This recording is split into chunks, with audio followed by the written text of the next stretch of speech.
Today, the collective West, which has achieved its well-being largely through centuries of robbery and exploitation of developing countries, is trying to maintain its global dominance, hoping, as before, to solve the problems of its development, maintaining its own economies at the expense of others. To this end, the West continues to slow down the process of democratization of international relations. To this end, it is aggressively imposing on the global majority a neo-colonial, US-centric order that they say must be based on rules they themselves invent and enforce on the principle, "I do whatever I want." It can be seen that the United States and the rest of the West, fully accountable to them, have taken a course towards dividing the world into a small group of exclusive and so-called slaves. To this end, they are throwing in a new black and white paradigm, which proceeds from the fact that the world consists of correct and Washington-approved democracies, on the one hand, and on the other hand, of autocracies, among which they name Russia, China, Iran, Venezuela, Cuba, North Korea and other countries. The United States and its European allies are acting in the worst traditions of colonialism. Those who do not agree to live according to Washington's instructions, who pursue an independent course, they try to restrain through unilateral sanctions, blackmail, threats, intimidation, and often outright forceful pressure. To those who show loyalty, they allow everything. For example,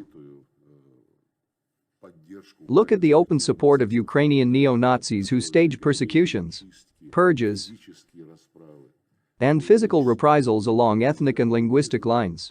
They have been doing this for many years. In essence, the US intends to spread the philosophy of the notorious Monroe Doctrine, which was invented for the Western Hemisphere, to the rest of the world. They want to turn the whole planet into their backyard.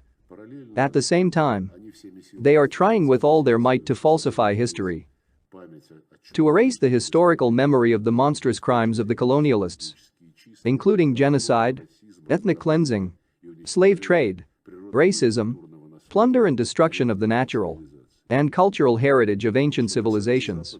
As for the West, President Putin once aptly called it an empire of lies. The West, and this is confirmed by our contacts, has not been perceived in the world as the light of democracy for a long time. The US and its NATO satellites have finally undermined their reputation as reliable, negotiable international partners. The world is becoming more and more aware that literally no one is safe from expropriation, from state banditry on the part of the former colonial metropolises. And not only Russia, but also a number of other states, their number is growing, are consistently reducing their dependence on the US dollar. We are working together with like-minded people to transfer international transactions to national currencies, to create alternative payment and logistics systems so as not to depend on the whims and dictates of a country that has declared itself a hegemon.